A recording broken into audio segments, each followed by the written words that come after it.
የሊባኖስ ዝግባ በተለይ በመጽሐፍ ቅዱስ ውስጥ ተደጋግሞ የተጻፈና የርዝመት፣ የጥንካሬ፣ የስሩ ጥልቀት ብዙ ጊዜ ከመንፈሳዊ ሕይወት ጋር የተዛመደ ይገለጻል። ታዲያ የሊባኖስ ዝግባ ምንድን ነው? ዛፉ በእግዚአብሔርና በነገስታቶች የተወደደ እንዲሁም እስካሁን የእግዚአብሔር ዝግባ እየተባለ የሚጠራ ሲዳር ኦፍ ጋድስ በካዲሽ ሸለቆ ሊባኖስ ውስጥ ያለ ጫካ ነው። የሊባኖስ ተራሮች በአንድ ወቅት ጥቅጥቅ ባሉ የዝግባ ደኖች ተሸፍነው ነበር። የጥንት ዘመን ተጓዦች ስለ የዱር ዝግባ ዛፎች የሚገልጹት እነዚህን ዝግባዎች የሚያመለክቱ ነበሩ። በካዲሽ ሸለቆ ውስጥ ያሉ የክርስቲያን ገዳማት ንጉሳን ለዘመናት እነዚህን ዛፎች ያከብሩ ነበር። የሊባኖስ ዝግባ እጅግ አስደናቂ ታሪክ ያለው ጥንታዊ ዛፍ ሲሆን በብዙ አፈ ታሪኮችና በጥንታዊ መጽሐፎች ውስጥ ይገኛል። ለሺህ ዓመታት በስልጣኔዎች የተከበረው የሊባኖስ ዝግባ የተፈጥሮ አንጸባራቂና ልዩ የሆነ ለረጅም ጊዜ የሚቆይ ጠረን ያለው ብርቅዬ እንጨት ነው። ዝግባ ዛፎች የሊባኖስ ታሪክ ዋና አካል፣ ከሃይማኖትና ከባህል ጋር የተቆራኙ ናቸው።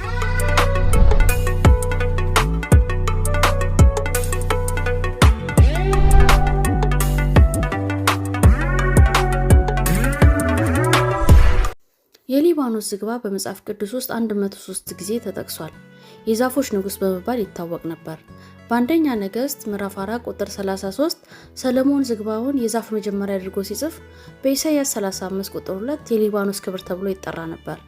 የመጽሐፍ ቅዱሱ ንጉስ ሰለሞን በኢየሩሳሌም የሚገኘውን ቤተ መቅደስ ለመስራት የዝግባ እንጨት አስመጥቷል። እግዚአብሔር ከሌሎች አማልክት ሁሉ በላይ ታላቅ ነውና እኔ የምሰራው ቤተ መቅደስ ታላቅ ይሆናል የሚለውን ራእዩን ለመፈጸም ዝግባ ለቤተ መቅደስ ግንባታ ተጠቀመ። በአንደኛ ነገሥት ምዕራፍ 5 ቁጥር 6 ኪራም በወቅቱ የአካባቢው ንጉስ ለሰለሞን የዝግባ እንጨትና የጥድ እንጨት እንደሚኞቱ ሁሉ ሰጠው ተብሎ ተጽፏል። ከንጉስ ሰለሞን ዋና ዋና ግንባታዎች መካከል አንዱ ደግሞ የሊባኖስ ዱር ቤት ተብሎ ይጠራ ነበር። አንደኛ ነገሥት ምዕራፍ 7 ቁጥር 2 ላይ ይህም በዝግባ የተገነባ ነው። በሆሴዕ ምዕራፍ 14 ቁጥር 5 እንዲህ ይላል፣ እንደ ሊባኖስም ስሩን ይሰዳል፣ ሽታውም እንደ ሊባኖስ ይሆናል ብሎ ስለ እስራኤል ይናገራል። በሕዝቅኤል 31 ከቁጥር 3 እስከ 5 የአሦራውያን ኃይል በሊባኖስ ካለው ዝግባ ዛፍ ጋር ተነጻጽሯል። የሚያማምሩ ቅርንጫፎች ካሉት እንደ ጥቅጥቅ ጥላ ያለ ነው። ቁመቱም በሜዳው ዛፎች ሁሉ ላይ ከፍ ከፍ ያለ፣ አናቷም በዛፎች ቅርንጫፎች መሃል ከፍ ብላ እንደምትታይ ነበረ። ቅርንጫፎችም በዙ ረዘሙም ይላል። በዚህ ጥንታዊ ዛፍ ዙሪያ ያለው ታሪክ መጽሐፍ ቅዱስ ብቻ ሳይሆን አፈ ታሪክንም ይጨምራል። ግብፃውያን ሞቶ መረሳትን አይፈልጉም ነበር። ይህንንም ለማሳካት አካላዊ ቅርጻቸውን ጠብቆ ለማቆየት ዝግባን ይጠቀሙ ነበር። በፈርዖኖች መቃብር ውስጥም የዝግባ እንጨት ተገኝቷል። በሞት ውስጥ ሕይወት የሚሰጥ ዛፍ ብለው ይጠሩት ነበር። የዝግባ ደን በዲሚ አማልክትና ሰዎች የተዋጉበት ምልክታዊ ጥላ ያለበት ጫካ ነው ይባላል። በሜሶጶጣሚያ የአሁኑ ኢራቅ አማልክት ይጠብቁ ስለነበር በታሪክ የአምላክ ዝግባ የሚል ስም እንዲሰጠው አድርጓል። የመጀመሪያዎቹ የሰነድ ማስረጃዎች የአምላክ ዝግባዎች ማጣቀሻዎች በጥንታዊ ጽሑፎች ውስጥ ይገኛሉ። በደቡባዊ ሜሶጶጣሚያ አቅራቢያ ባለው ውብና መለኮታዊ በሆነው የሊባኖስ ዛፎች ምክንያት በአማልክትና በሰዎች መካከል ጦርነት እንደተፈጠረ ይነገር ነበር።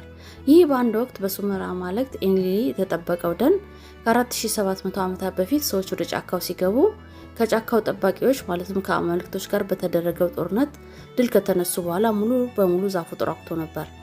ታሪኩም ያሸነፈው ጊልማሽ የተባለ የሶማሪያን ንጉስ ከተማዋን ለመስራት የዝግባ እንጨት ይጠቀም እንደነበር ይናገራል።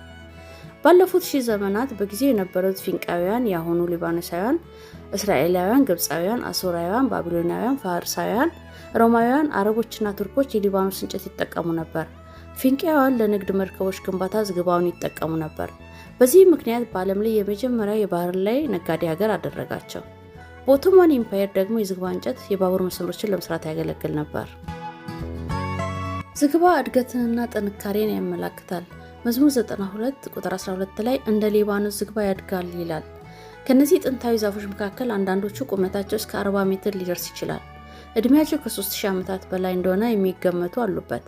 በሸለቆ ውስጥ ካሉት 4 ዛፎች ቁመታቸው 35 ሜትር፣ ቅርንጫፎቻቸው ደግሞ ከ12 እስከ 14 ሜትር ይደርሳል። የግንድ ውፍረት ከ2.5 ሜትር በላይ ነው።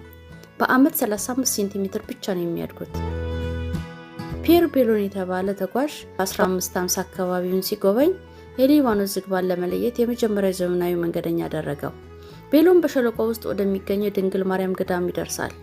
ከዚያም ወደ ተራራው 4 ኪሎ ሜትር ሲወጣ ወደ ዝግባ ዛፎች መነኩሳት እንደ መሪ ሆነው ይደርሱታል። በሸለቆ ውስጥ ሌላ ዛፍ አይበቅልም። በአጠቃላይ በበረዶ የተሸፈነ ሲሆን በበጋ ወቅት ብቻ ሊታይ ይችላል።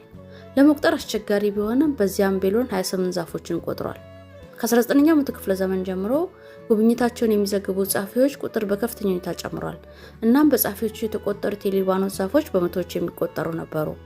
አልፎንስ ሺዴላ ማርቲን በሊባኖስ በተጓዘበት ወቅት ከ1832 እስከ 33 ቦታውን የጎበኘ ሲሆን በአንዳንድ ጽሑፎቹ የሊባኖስ ዛፎችን ጠቅሷል።